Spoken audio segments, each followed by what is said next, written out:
Zaho manokana dia tsy nakasitraka ary nitondran-draharaha dia niova fitsarana izany fanapahana reny nataon'ny filohan'ny fédération izany. Ny antony tsotra ihany, filohan'ny ligy ny tenako izay lany ara-dalàna tamin'ny 2024. Ny fiompitam-piasana dia tokony farana ny 2024. Rehefa ny fandinika zany araka tamin'ireo mpiara-miasa atao anatin'ny ligy dia satria filohan'ny fédération dia tsy niembotra tamin'ny fanapahan-kevitra izay nataony ary namoaka samy rery anio fanapahana valam-be efapolo ka namoaka izay datim-pifidianana izay dia nitondran-draharaha teo anivony ara-pitsarana mahefa tokony hitondrana an'izany dia rehefa nihoetina natao amin'ny tribunal administratif izahan-draharaha zany dia nifanatrika teo izay filohan'ny fédération antony anakiroa no nangatahako tamin'izay dia teo ilay ataontsika hoe fampitona avy hatrany alohan'ilay fanapahana izay ndraisiny, ilay fanapahana 48 ary ilay taratasy nataon'ny section nampiason'ny club rehetrarehetra ivory hanatanteraka an'izay fifidianana izay. Dia nanambara moa ny tribunal administratif tamin'izay fa hoe na ny tribunal misahana miady amin'ny fanjakana fa tsy mahefa mitsara an'io izy satria zareo dia voafehan'ny article 9 izay mifehy azy ka ny faritany ihany sakan'izy ireo fa fédération dia manana endrika fédéraly dia tsy afaka mitsara an'izany zareo. Dia noentina ny raharaha teo anivon'ny conseil d'état dia nandinika reo mpitsara ny dossier ara-dalàna dia namoaka didy savaravina izy tamin'izay fa mianto ilay fanapahana dia mivoaka moa ny ataontsika hoe ny are voaka ny are dia rehefa avy eo voaka indray grosy dia izay no entinay aminareo mpanao gazety anambarainay horetany horen-danitra fa dia mianto aloha ireo fanapahana izay navoaka amin'ny fédération ka raha tedoa eto Madagasikara. Izany hoe dikan'izay dia hoe mianto avokoa ireo fifidianana rehetra izay nataony mandritra n'izay fotoana nivoahany didy izay. Iza moa mety voakasika an'izay Vakinakaratra voakasika an'izay, Atsinanana voakasika an'izay, Ren'Alamanga voakasika an'izay, maromaro ireo ligy izay voakasika an'izay dia section koa manaraka an'izay avy hatrany. Inona ny antony nandavanay an'io didy io? Tsotra ihany. Voalohany indrindra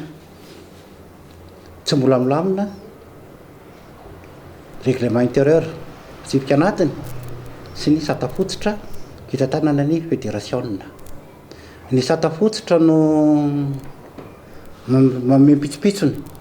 hanatetarana zany fifidianana izany hanika lasa fanapara-pahefana izay tia fédération natao rery nitondrana an'izany fifidianana izany. Tafiditra ao anatin'izany ohatra ilay pitsopitsony ara-pifidianana izay tsy alefa ty aminay ligy fa tonga dia any amin'ilay solotenafin'ny ministère no avantana mivatana izany toromarika anatetarahana ny fifidianana izany. Efa nisy fihaonana tamin'ny solotena ministère moa efa nanipika mihitsy izay hoe anisa mampikorotana ny fitantanana ny sport eto Madagasikara ilay tsy firindrana eo amin'ny fomba piasa satria ny fédération dia tokony ministère no mifandray aminy. Izahay kosa ny tokony hifandray any amin'ny ratsa mangaika ministère toy ny hoe DRGS zany sy ny délégué an'ireny ministère ireny. Ny zavatra misy amin'izao nefa dia lasa filohan'ny fédération no mibaiko ny personnel ministère mibaiko avy hatrany amin'ireo fanapahana isan-karazany izay alefany mbola hotanterahana. Izay filohan'ny ligy tsy mahafantatra an'izany fa dia baiko ihany koa no omenanay rehefa avy eo ka tsy maintsy hotanterahana io. Izany pitsopitsony rehetrarehetra zany no antony tondranay an'io fanapahana io teo anivon'ny fitsarana. Mangony fotsiny ny fakana vola mihoapapana ho amin'ireo club mba hahafahany hifidy hanatanteraka izany fifidianana zany satria raha ohatra ka ny tokony ho rafitra dia ny club manao affiliation ao amin'ny section ny section kosa manao filiation amin'ny ligue ny ligue manao filiation any amin'ny fédération fa ny zavatra misy amin'izao fotoana izao dia ngiako aloha fédération avetrany no mandray any 10 alina isaka ny club dia mibaiko avy hatrany ny délégué jeunesse sport amoaka ny certificat de conformité izany hoe alohan'ny amin'ny fédération na vola dia izy manome baiko amin'ny délégué jeunesse sport mba hamoahana conformité raha tsy misy toromarika tany amin'ny fédération tsy mivoaka ny certificat de conformité en club aiza no anekena an'izany aiza reo club tokony hifidy ara-dalàna raha ohatra ka izay nitondrantsika azy za tsy teny ntsony tsy fanarahan-dalàna amin'ilay fanapahana navoaka satria tsy tapitra koa ro mandaa ianao efa mamoaka fanapahana raha ohatra ka tsy ara-dalàna ny fanapahana izay ndraisinao ny organisation kosa ny tokony atao ara-dalàna mba nanaiky any raha ohatra ka izay ny zavatra nisy fa na ny fanapahana tsy ara-dalàna ny organisation hitondrana azy tsy ara-dalàna hôtery tsy maintsy mijoro ny tenanay filoha ligy mivakina karatra ity fanapahana ty dia mba Madagasikara ray manontolo satria ilay 38 fanapahana 38 bara FKM tamin'ny 2024 dia Madagasikara ray manontolo no namoahany azy ny ligue rehetrarehetra voakasika ny daholo ny section ary ny club ny zavatra misy zany tsika amin'ny teny androany foana